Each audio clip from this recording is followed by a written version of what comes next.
Hi, everyone. This is Heather Lottinen from the Flourish.Academy. I'm joined by my good friend and co-host, Mara Chick. Hey, Mara. Hello, what's up? Okay, we're starting a new book today. Yes. But oh, no. can I offer a disclaimer as we begin this episode? Wah, wah, wah. There is some language in this book. So if you have little ones around you, just be cautious. Now, I'm going to try to keep it as clean as possible, but I can't make the same promise.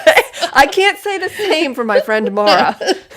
So why don't you talk about the book that we are covering? Okay, so this is called You Are a Badass. Okay, now, Heather will not let me say that word again, so next time we intro, it'll be You Are a Bad Butt, because... Or you are bad one. You are bad. And it says, I don't know. How to stop doubting your greatness and start living an awesome life. This is by Jen Sincero. She also wrote the same title, but at Making Money. You are a badass at making money. Thank you, I'll say it. And we enjoyed that one as well. Yes. But so you should pick up that one. But this is a fantastic book about how to get out of your head, out of your own way, and just make things happen. Stop with the excuses. Okay. Sick of it. Okay, we're jumping right already into the book, page 10, which is the introduction. And she has this quote from Reverend Michael Bernard Beckwith. She lists him as a former drug enthusiast turned spiritual enthusiast turned inspirational person. And he says, you can start out with nothing, out of nothing, and out of no way, a way will be made. I like that. I don't know why he doesn't just speak normal English, but you kind of have to really think about that. it's like a little Shakespeare bit. a little bit. She says you need to go from wanting to change your life to deciding to change your life. So wanting just does nothing, but deciding, there's so much power in a made up mind. Just, this is not going to be the way it is anymore. I'm going to move forward. This is what I want. She says wanting can be done sitting on the couch with a bong in your hand and a travel magazine in your lap. I basically don't even know what that is. But deciding means jumping in all the way, doing whatever it takes, and going after your dreams with the tenacity of a dateless cheerleader a week before prom night. And that's because your life depends on it. She's really funny. She is. She has a good sense of humor. She does have a good sense of humor. A little sarcastic, too, which I appreciate. Is right up your alley. Yes. But she says, you have to stay open or you're screwed. If you want to live a life you've never lived, you have to do things that you've never done. And I just purchased a course recently that I'm taking for business, and he says that all the time. He says, what got you here won't get you there. So you're going to have to do something different, which means it's going to be uncomfortable. But if you don't, what's the alternative? You just stay where you're at? No one wants to stay where they're at. No, the whole purpose is growing. Growth. Yeah. She goes on to say, I don't care how big a loser you may or may not perceive yourself to be right now.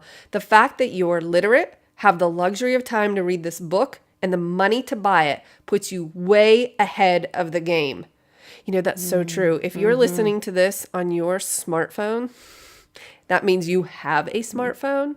That means you're living in a first world country and you have resources.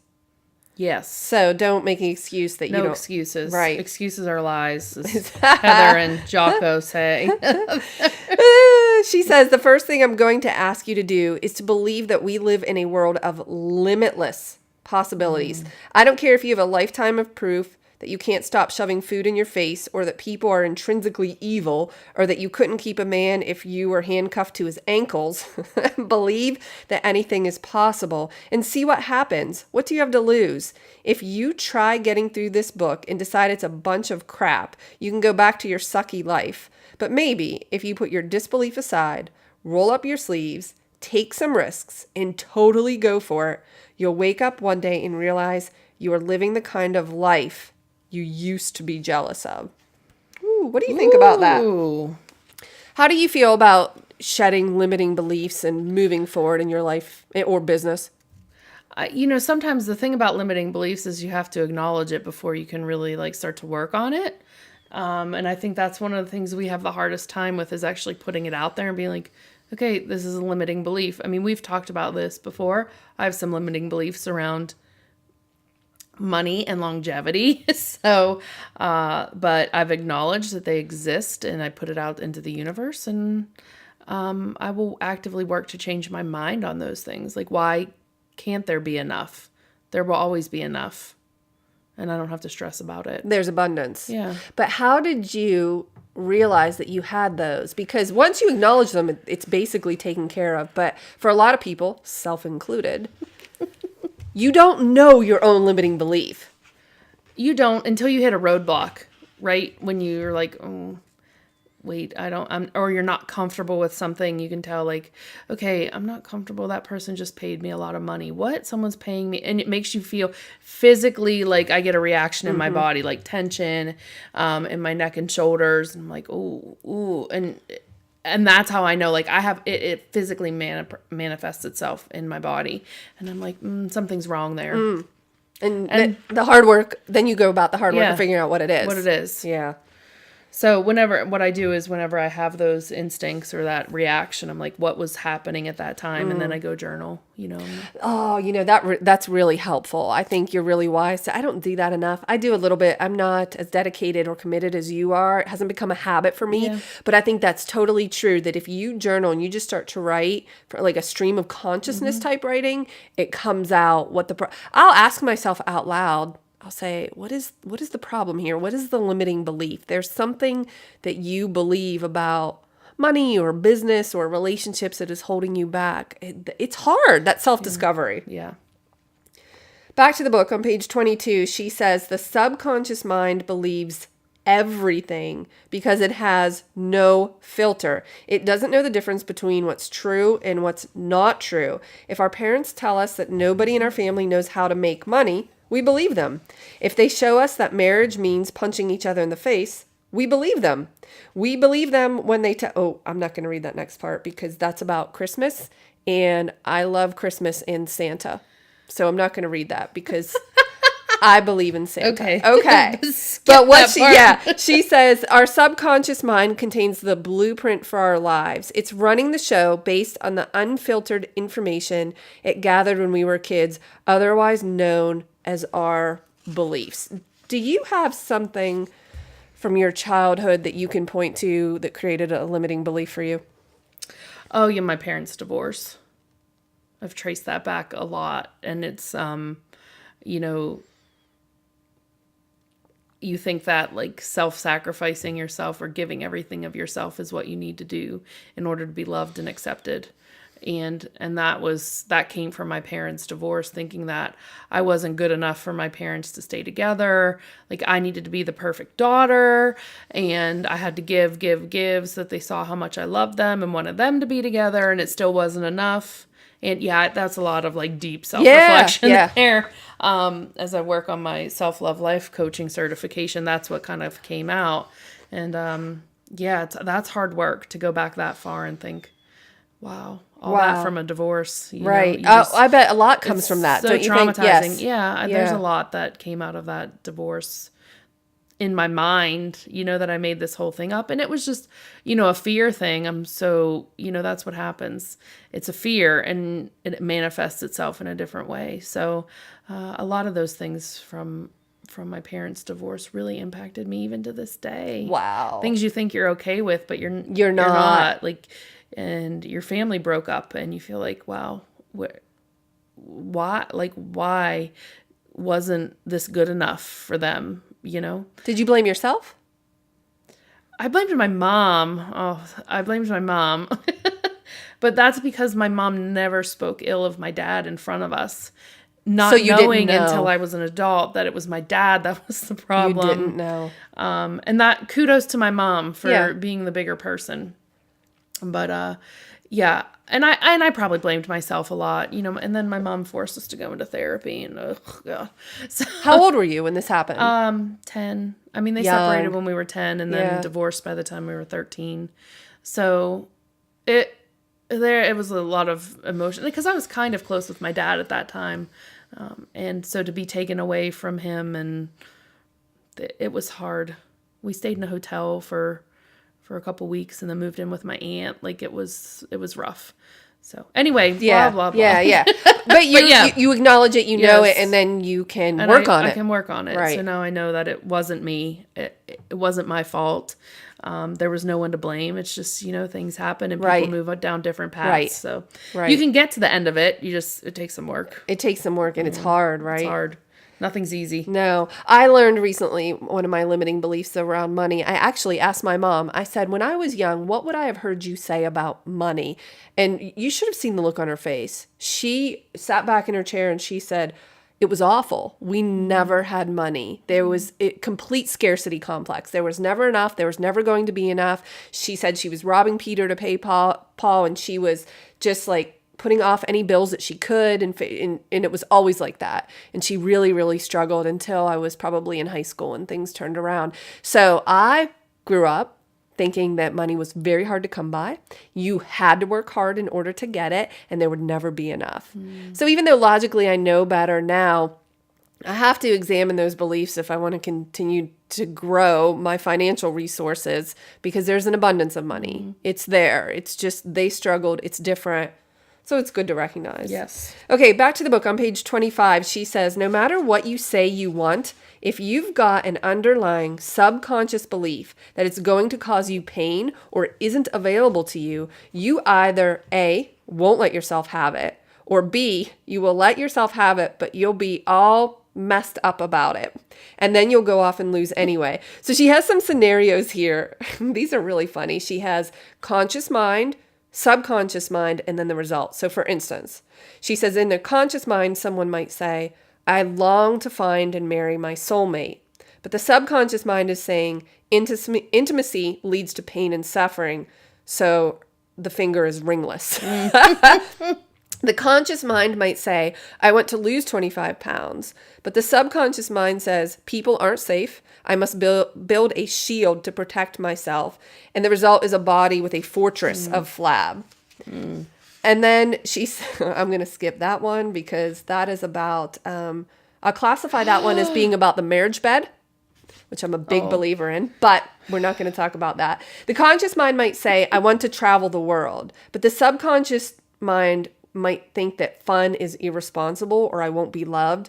So your passport ends up blank. The first key to ridding yourself of limiting subconscious beliefs is to become aware of them, because until you're aware of what's really going on, you'll keep working with your conscious mind, think you need to paint the porch to solve a problem that's buried far beneath it, dead skunk removal, in your subconscious, which is an exercise in futility.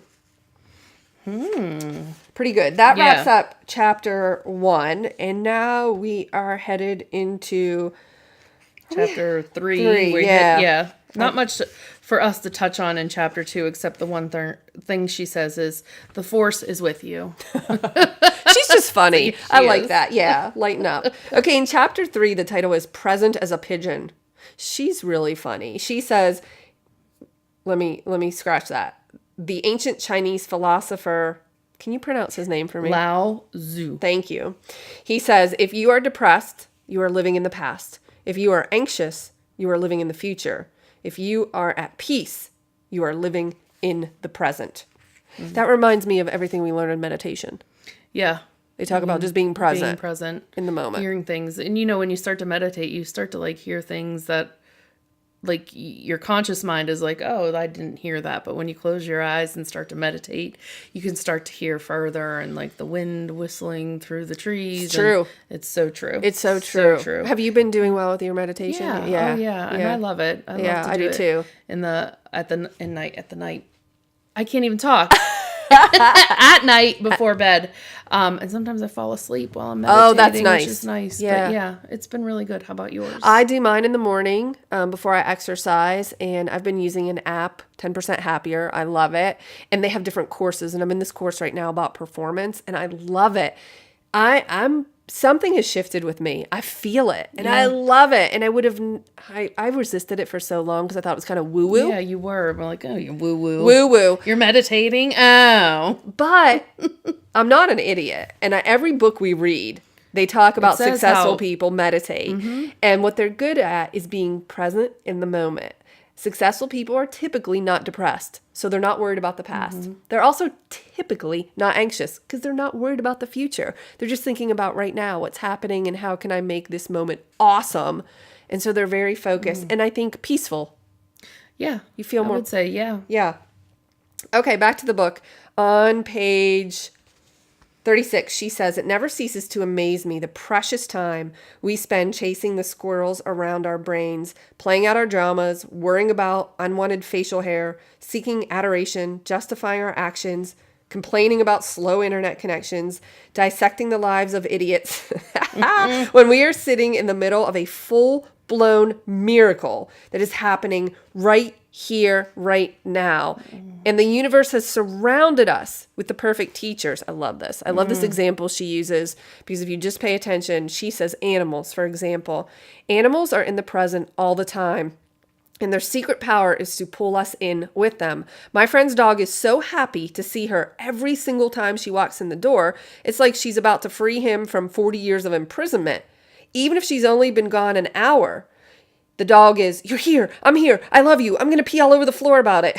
They're very excited. I've actually talked to my mom about this recently, about her. She worries a lot. And I said, look at your dogs. They literally do not care about what happened or what's about to happen. They are staring at you right now, so excited that you are home. They're very, very present. So sometimes if I feel, I wouldn't say I don't get anxious, but maybe a little bit of stress, worried about something, I'll look at the cats or the chickens and I'll think, that's the life. Not that they do whatever they want and sleep all the time, but that they're You present. don't think those poor chickens worry about the hawks that are trying They to should. attack them? They should. be. But they don't. They don't. Okay, we're going to jump right to page 47. And she says, "Growth ain't for weenies, but it's nowhere near as painful as living the life you're living right now if you're not really going for it. If you want to take control of your life and turn it into something as spectacularly you as have the people I described above." Sorry, that's part of what she was talking about earlier.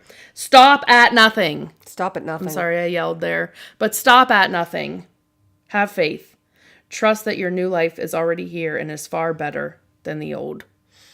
I'm ready. Are you ready for your new? How do you do with, we read this a lot about, they'll teach us to envision our future self or a future reality and to really feel it. Do you do that? Do you? Yes, because part of meditation, I read You Are the Placebo, right? I love that book. And, it's all about healing yourself with your mind. But part of what they teach you in that book is about you have to connect to the feeling of being better, right? So if I can say my back is in the perfect position, I'm strong and healthy, but I need to attach that to the feeling of being strong and healthy. And that takes you to the next level. So I'm really good at imagining like what the ultimate is for me, because I like to picture things in vivid color. Ooh. And You're a good visualizer? yeah. Oh, wow. Aren't you? I don't think I'm as good as you. I'm okay. I can visualize. Oh, you're very good at visualizing abstract, like your back. Yes. Or something health related, right? I'm only good at visualizing things I can. Physical. Yes. Literally. I want that pavilion back there. Correct. Okay, there was a pavilion. Or this cabin I want to build, or Yes. the retreat center. I can sketch those out. Not well, but I can visualize them. But if it's a feeling, I struggle with that. I'm trying to learn, but I think you're a little bit better at imagining. And by the way, they say that's what you need to do. You need to connect with the feeling because that's what will get you there. Yeah. But again, listen, all of this has challenged my engineering brain. I know. To It's go tough for you. beyond logic, and it does still sometimes feel very woo-woo to me, but woo, but I'm embracing it. Okay, we're going to move on to chapter 5, where she says, self-perception is a zoo.